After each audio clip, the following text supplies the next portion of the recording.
ខ្ញុំឈ្មោះសុកក្រីសុំឬសុំសុកក្រីតាមបែបកម្ពុជាខ្ញុំមិនដែលភ្លេចអ្វីដែលបានកើតឡើងចំពោះឪពុកម្ដាយរបស់ខ្ញុំទេមិនដែលវានៅតែថ្មីនៅក្នុងចិត្តខ្ញុំរបៀបដែលពួកគេបានស្លាប់យ៉ាងឈឺចាប់យឺតបន្ទាប់ពីពួកគេបានធ្វើមិនមានអាហារគ្រប់គ្រាន់សម្រាប់រយៈពេលយូរនឹងជំងឺមិនមានថ្នាំព្យាបាលខ្ញុំមានអាយុ11ឆ្នាំនៅពេលដែលជនជាតិខ្មែរក្រហមបានដណ្ដើមយកទីក្រុងភ្នំពេញរបស់យើងក្នុងរយៈពេលប៉ុន្មានខែដំបូងខ្មែរក្រហមមិនសូវតឹងរឹងតាក់ទងនឹងចលនាទេនៅទីបំផុតពួកគេដាក់យើងឲ្យរស់នៅក្នុងអង្គរវាលស្រែហើយយើងត្រូវតែបង្កើតរបស់យើងផ្ទាល់ផ្ទះហើយបន្ទាប់មកមនុស្សត្រូវទៅធ្វើការនៅក្នុងវាលដំបូងឡើយភូមិរបស់ខ្ញុំនៅ Oak Ridge នៅទីនោះមានច្រើនណាស់មនុស្សច្រើនណាស់នឹងបន្តិចម្ដងភូមិកាន់តែស្ងាត់ជ្រងហើយដោយសារតែមនុស្សស្លាប់ដោយសារអត់ឃ្លានមនុស្សមួយចំនួននឹងបាត់ខ្លួន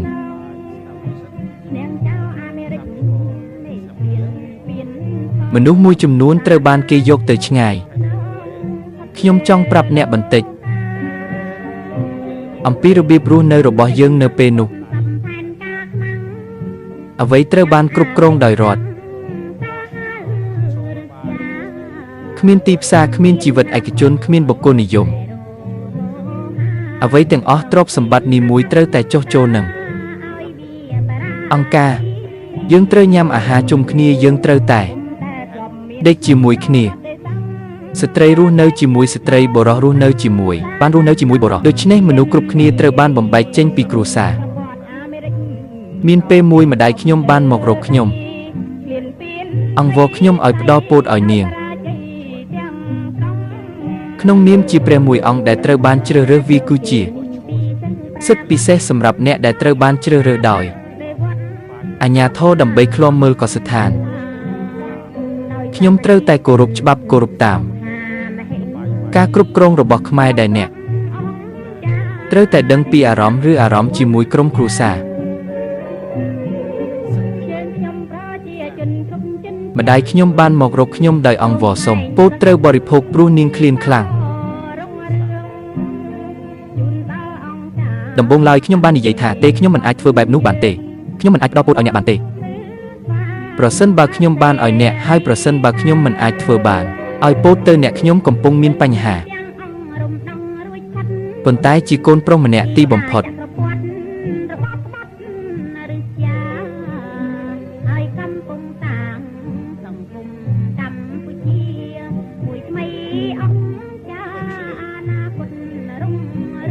ខ្ញុំមិនអាចនិយាយថាទេ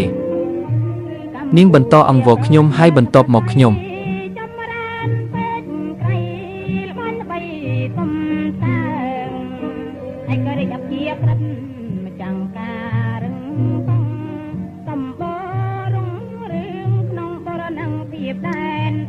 បានប្រាប់ម៉ាក់ខ្ញុំថាម៉ាក់ខ្ញុំអនុញ្ញាតឲ្យអ្នកធ្វើនោះខ្ញុំអនុញ្ញាតឲ្យអ្នកបេះពោតប៉ុន្តែអ្នកត្រូវតែវាកុំដើរអ្នកត្រូវវាចូលទៅក្នុងពោត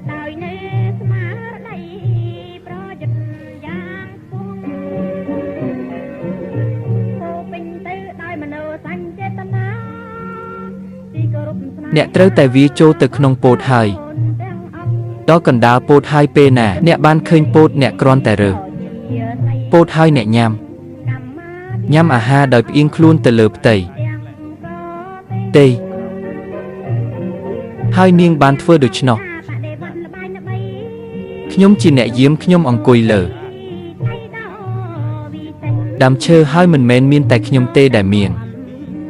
ឆ្មាំជាច្រើនទៀតមកពីទីដែលផ្សេងគ្នាខ្ញុំខ្លាចថាឆ្មាំផ្សេងទៀតឃើញនាងបានធ្វើដូច្នោះនាងញ៉ាំអាហាររួចញ៉ាំពោតឆៅហើយនាងគ្រាន់តែថយក្រោយដោយមិនឈរឬអង្គុយចុះទេហើយបន្ទាប់មកនាងបានដើរចេញពីចម្ការហើយនាងបាននិយាយថាអរគុណខ្ញុំនឹងបន្ទាប់មកនាងបានដើរទៅភូមិរួចដើរត្រឡប់មកវិញទៅភូមិចម្ការពោតនោះមានប្រហែល3គីឡូម៉ែត្រពីភូមិ